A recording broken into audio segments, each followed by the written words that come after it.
Alright, here's the 5 problems for the bell work. Some nice solving equations kind of stuff. Got some distribution, some combining like terms. But there's our answers, looks like. So this is not on the worksheet, but I think it'd be good for us to go over this because we didn't see any actual problems with decimals in the last lesson. So I'm going to do 2 problems, 2 examples, which will hopefully help you guys get the assignment done. Now, I was also kind of hoping you guys could do these problems on your own because whether they have decimals or fractions, like we've seen, you're pretty much just using principles of equality throughout, no matter what. Or, yeah, it's the same principles, right?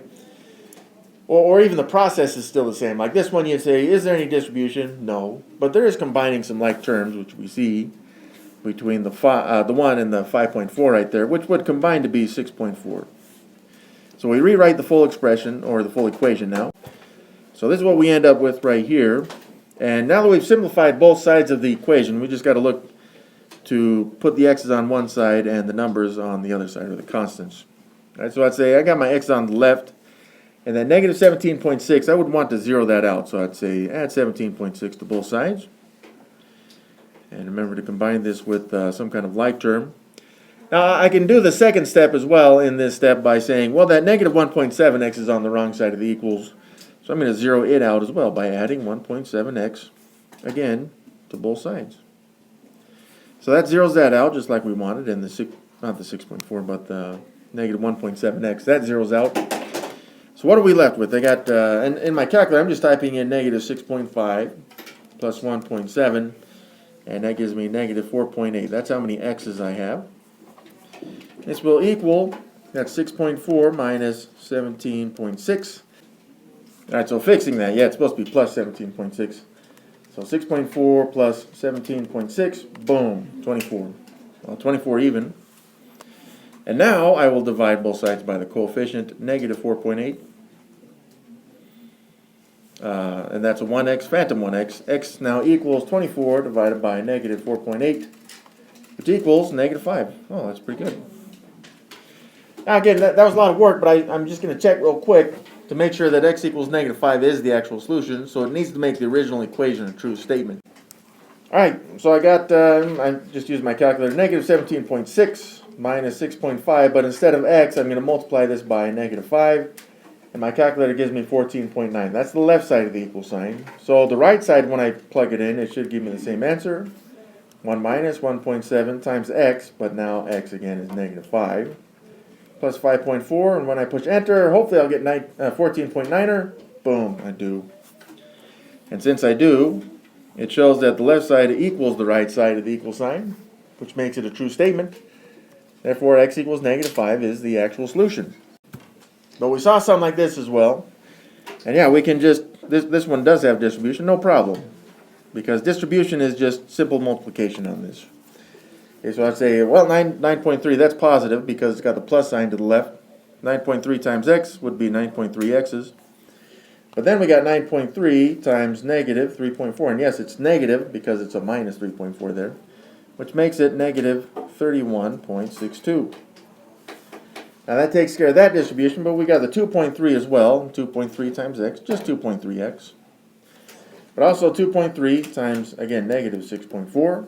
would be negative 14.72. And again, I'm just using the calculator for that. So the new equation, negative 9.5x, that's a positive 9.3x there, minus 31.62 equals 2.3x minus 14.72. Now at this point, if you guys wanted to eliminate the decimals, you could by scaling all of the terms. But I don't really like that method, and it tends to cause more mistakes than it should. So at this point, I'd say find any like terms to combine. Oh, there's some x's right there, right? So negative 9.5 x's plus 9.3 x's would be negative 0.2 x's. So we still got the rest of these terms, the negative 31.62, which equals 2.3x, and then the negative 14.72, right? So distribution, combining like terms, you guys see how it's just all just general operations, just with decimals. So decimals, hopefully is no problem because we can use calculators at this point and do all these calculations. And now that I've done that, I'm going to resort now to principles of equality. So my principles of equality, I'm going to do two of them at the same time. I guess I'll kind of separate them by color though. So I'm going to put the x's on the left, numbers on the right. That's generally what most students do. So that negative 0.2x in purple, it's going to stay on that side, but that negative 31.62, I need to zero it out because it's on the wrong side of the equal sign. But the principle of equality says if I do it to one side, I must do it to the other side. So 31.62 and added on that side as well. So that's going to zero that out.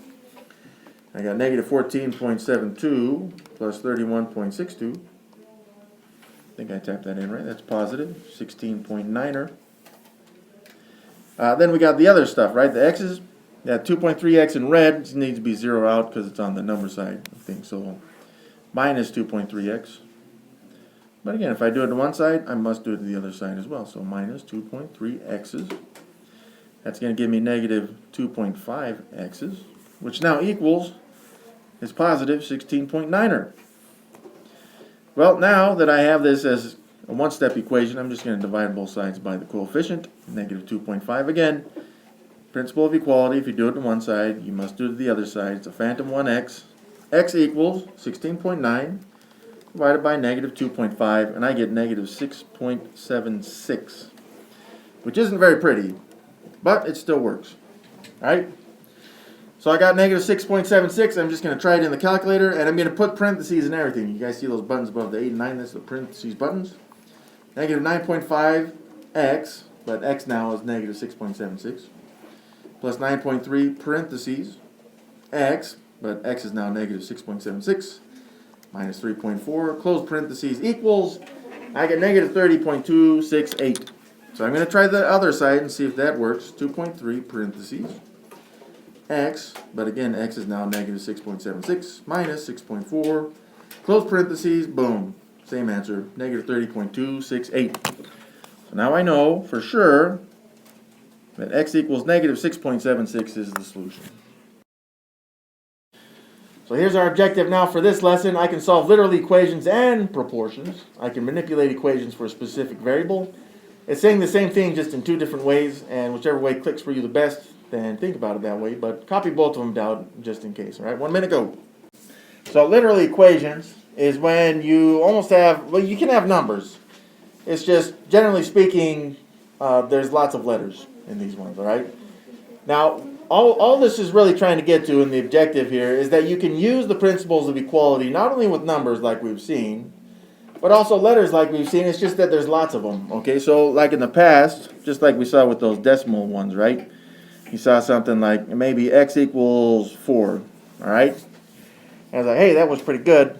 And we did lots of principles of equality, maybe to get x equals 4. You'd say, well, maybe you subtracted on both sides and divided on both sides, and you felt really good about it, okay?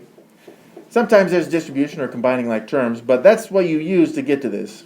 Well, now, these problems are going to look more like this one, like a equals bx plus 3y all over, I don't know, 4j, something like this. And it looks kind of jacked up.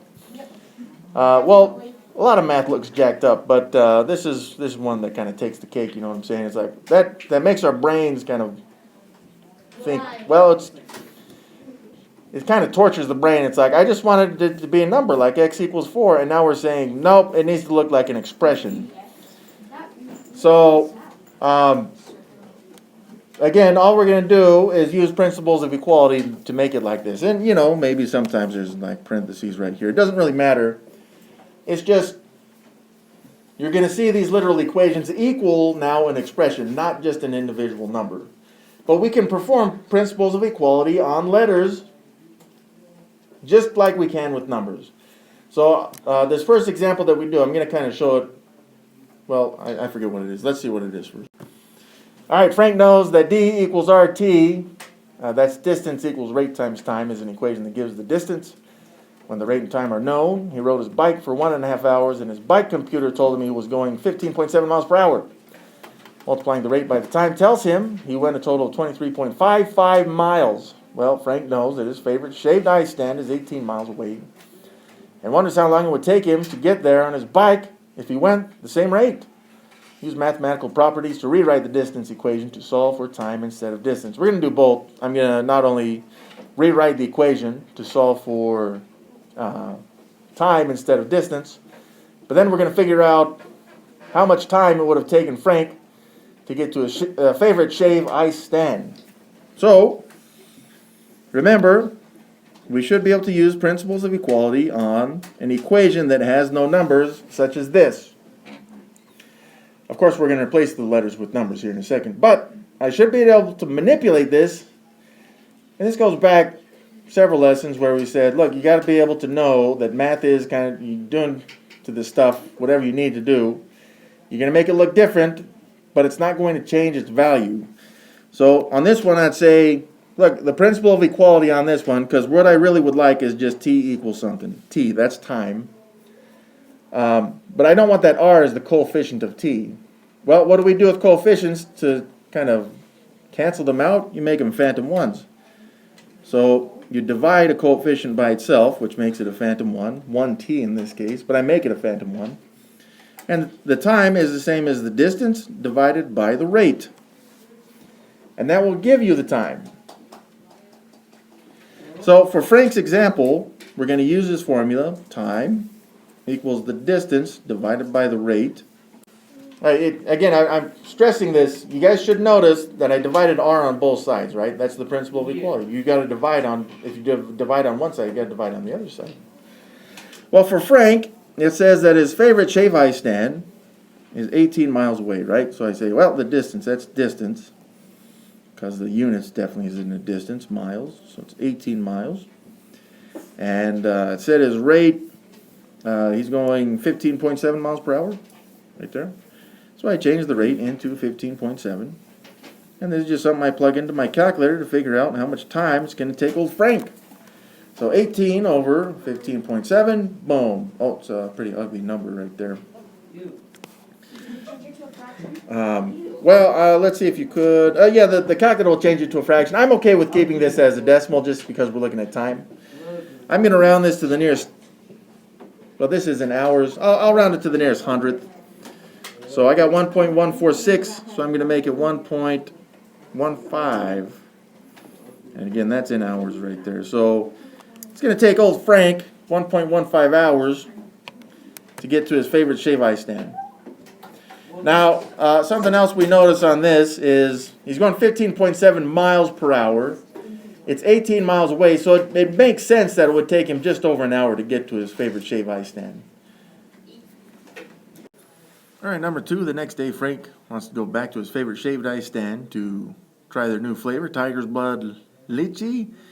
Hope I said that right. He only has an hour and 20 minutes before his dentist appointment, so he wonders how fast he would have to pedal to make it to the shaved ice stand in 2/3 of an hour.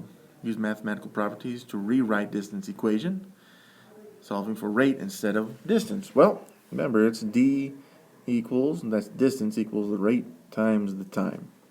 But in this case, we're solving for distance. Not distance. Sorry, we're solving for rate. There we go, found it. Well, if I'm solving for rate on this one, I'd have to make the t a phantom 1. So I'd divide both sides by t to make this the rate. It's a phantom 1 equals the distance divided by the time. So I can come and rewrite that equation as rate equals distance divided by time. And we can identify these. We know the distance, that was from the last problem actually, was still 18 miles away. So 18 miles there, but now we're trying to make it, or Frank is trying to make it 2/3 of an hour. So I replace the t, time, with 2/3 here. And then I have 18 divided by 2/3, which is going to be 27. Now that's a rate, so this is going to be miles per hour. So Frank's going to have to pedal at 27 miles per hour to make it. And whereas rate before was about 15 miles per hour, I think he's going to have to double that, so it's not likely he'll make it. Go to the dentist, Frank, and then go to your favorite shave ice stand for this one. So let's look at number 3. This is just a regular equation, by the way, which isn't too bad. 5x plus 2 equals 17. So just by principles of equality, we'd look at this one and would say, I need to isolate my x's. There's no distribution, no combining like terms, but that plus 2 can be there. I'm going to zero it out, or make it a phantom 0 by subtracting 2. But if I do it to one side, I got to do the other side. So that's going to zero that out. I'm going to drop my 5x, which now equals 15. And as a principle of equality, I don't want 5x's, I want 1x's. So I'm going to divide that by 5. But again, if I do it to one side, I must do it to the other side as well, which now makes x equals 3. Now 5 times 3 is 15, plus 2 is 17, so that makes it a true statement. And when we solve for x on this one, that's what it said, solve for x, we're going to get an expression, not just the regular value, because we have two variables now. And just so we understand, on the assignment, we're going to see problems with lots of variables, not just one. So for this one, since we're solving for x, I want to isolate my x's still. So I'd say, you know what, I'm going to subtract 8 to zero that out. And that's good, you should. And over here, I'm going to subtract 8 as well. Now the problem with the left side is I've got a y and I've got a negative 8. These are not like terms that I can subtract the two. Now I can show the subtraction, but I can't combine them. Now this equals my 2x, and we did zero that out just like we wanted. So I've isolated my x's, which is great, and it feels good. But I don't want 2x's, I just want 1x. So again, I would divide that by the coefficient of 2. But if I divide one side by 2, I've got to divide the entire other side by 2 as well to make that 1x. X now equals, and I'm going to write it as y minus 8 over 2.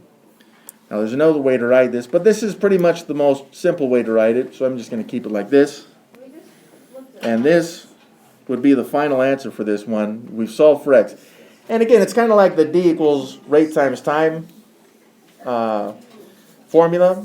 All we've said is we started with the formula that solved for y. Now I've changed it into an equivalent formula that now solves for x. All right, so solving these literal equations, again, it's principles of equality, but again, also the answers aren't going to come out as clean looking as this. In fact, they won't even be as clean as fractions or decimals that are negative. All right, so solve these two for x. Let's look at number 5 first. All right, so if I were to look at this problem, this is one with fractions, which we've covered. So I'd say I want 1x, not 2/3 of an x, so I'd divide both sides by the coefficient, 2/3, to make that 1x, and x equals 8 and 3 is 24, right there. And 2/3 times 24 is 16, so that works. Well, let's apply the same principle to number 6 because it's set up the same way. It's just the right side now is an expression and not an individual number.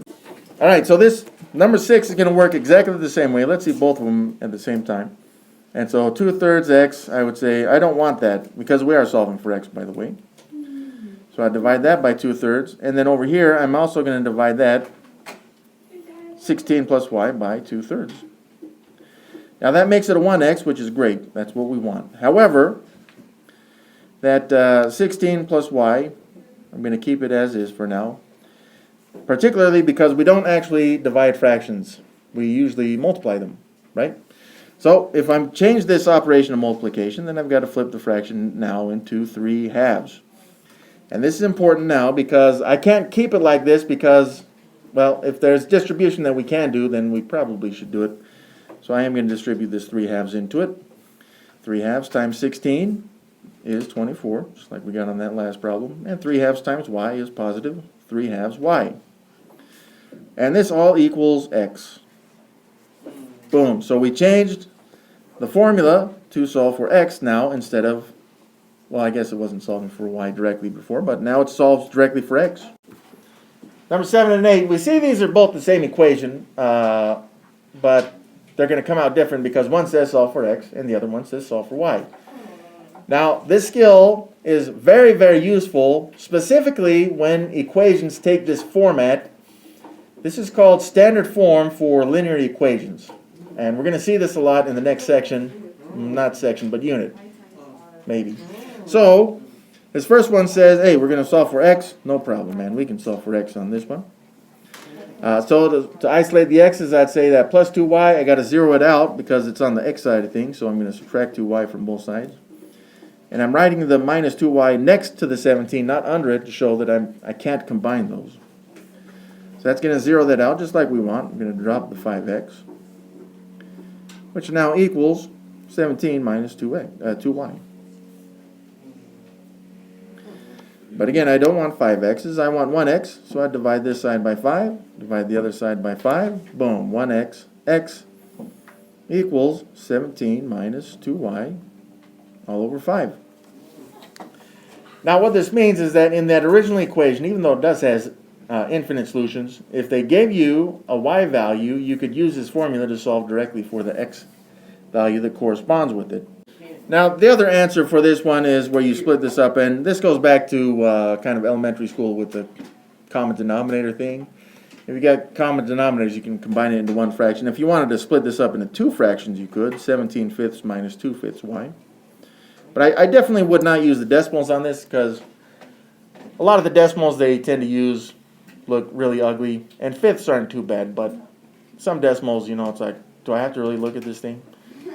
Which is kind of mean, I mean, it's not as mean as like phantom values, because we ignore those like we do phantom people. But in any case, number 8. So same equation, but we're solving for y in this case. So to solve for y, I need to isolate them. So I can't have that 5x, or I'm going to zero it out. So subtract 5x from both sides. And you guys will see the similarities between these two. It's just they're going to look a little different because we're solving for two different variables. So that's going to zero that out. We'll drop the 2y. Still equals 17, but now it's minus 5x. And finally, I don't want 2y's, I want 1y, so I'm going to divide both sides by 2, because again, if you do it to one side, you got to do it to the other. That's 1y. Y equals 17 minus 5x all over 2. So we got both answers on this. They look similar, but are also different. So like this one was negative 2y over 5, negative 5 over 2. It kind of inverted it, or reciprocated that fraction right there. But again, the main idea I want you guys to get from this is if you do it to one side, you got to do it to the other side as well. All right, just based on the reaction, it sounds like you guys want to try these two. Try these two out. 1 minute, go. Well, this one is built the same way as that last one, and we are solving for y again.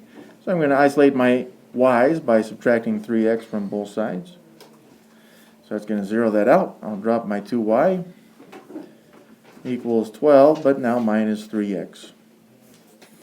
Then finally, I wanted to make that a 1y, not 2y, so I divide both sides by 2, making this y equals 12 minus 3x all over 2. Boom. All right, for number 10, we're still solving for y, and this is important. It says to solve for y. That's because in the next unit, when we look at linearity, it's always going to be solving for y. So I'm going to isolate my y's by getting rid of that 2x. So minus 2x, that's going to zero it out. That's what I mean by getting rid of it. So now I got 1/2 y. This zeroed out the x's just like we wanted. It's going to equal 4 minus 2x. Now that's a 1/2, and I could say, you know what, just divide both sides by 1/2, and that'd be super fun. But I think multiplying both sides by 2 is going to be even more fun. And here's why, because it's going to get rid of the denominator 2 right there. It's going to be 1y. I'll redo that y. There we go. Maybe that wasn't better. And I distribute the 2, which makes that now 8 minus 4x. Well, the coefficient of y that we want is a 1, so I'm just going to keep that, but make it a phantom 1. And now I've solved for y. Bam. Now, you may have gotten the same answer on number 10, but it may have looked a little different. If you wrote it as y equals negative 4x plus 8, it would still work. And that's the way that I have it written in red, that's the way we're going to be looking at most of these types of equations in the next unit. But again, if you, let's say that you divided both sides by 1/2 instead of multiplying both sides by 2 like we did on number 10, then you should still get the same answer though, and that's the main thing. Again, I'm emphasizing this other point that it doesn't matter how it looks as long as it's still equivalent, then we get to do whatever we want to with this stuff. And that's kind of the power of mathematics, which then allows us to mess with people's brains and manipulate them, which is kind of evil. All right, here's two formulas, and number 11 was written incorrect. Let's write this one correct. All right, number 11, it should be 1/2 h times b1 plus b2. That's the formula for the area of a trapezoid. Trapezoid is kind of a cool word, but it's also slightly nerdy. Now to solve this one, because it does say to solve for b2, that's specifically this variable right up in here. Okay, so we are solving for that B2, which means we need to isolate it. Okay, now what I want to do is isolate the parentheses because I don't want to actually distribute into this, and you could, but I'm not going to because I think it's going to add more work than I want to do. And I'm a lazy math person, so I'm not going to do it. So here's what I'm going to do. I'm going to get rid of that 1/2 first. Just like we did in that last problem, I'm going to multiply both sides by 2. All right, so that ends up being 2a. 1/2 times 2 is 1, so that's a phantom 1 now. So this equals the h, which would be the height of the trapezoid, times b1 plus b2. Those are the base values of the trapezoid. But the h, I don't want that there either. And again, I don't want to distribute it, so I'm just going to make it a phantom 1 by dividing both sides by h. So this is 2 times the area divided by the height equals now, those canceled out as a phantom 1, so I've just got b1 plus b2, and there's no need for the parentheses now because I've isolated the parentheses. Now I'm going to continue using principles of equality by canceling out the b1, and by cancel I mean zeroing it out. So subtract b1 from both sides, zero that out, and this is going to read as 2a, 2 times the area divided by the height minus that first base is going to equal the second base. Boom, I did it.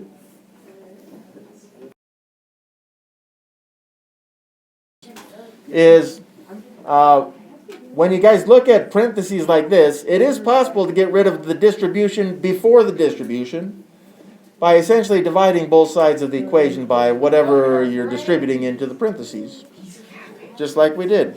All right, we're going to solve for r in this one. We're going to use a different principle of equality on this one. If you don't understand it, don't worry. We'll go over in a different unit. So I wouldn't intend to see anything like this on the assignment, but I still think it's good for you guys to see because, remember, principles of equality just means if you do it to one side, you got to do the other side. This is the area of a circle. Pi times the radius, or radius squared. So, to solve for r, I'd have to get rid of the pi first. I would eat it, but we can divide it on both sides too. So now you got the area of the circle divided by pi, which now equals the radius to the power of 2. Now getting rid of x is a little bit different. All right, to get rid of exponents, we use what we call roots. Not like root canals, but just roots. So again, if I do it to one side, I got to do the other side. This is called a square root, which gets rid of that exponent. So I end up with the radius is the square root of the area divided by pi. And that's it, actually. So this means that if you were given the area of a circle, you should be able to find the radius pretty quick with this formula. All right, there's our objective. Raise your hand if you feel good about this objective. Oh, very good.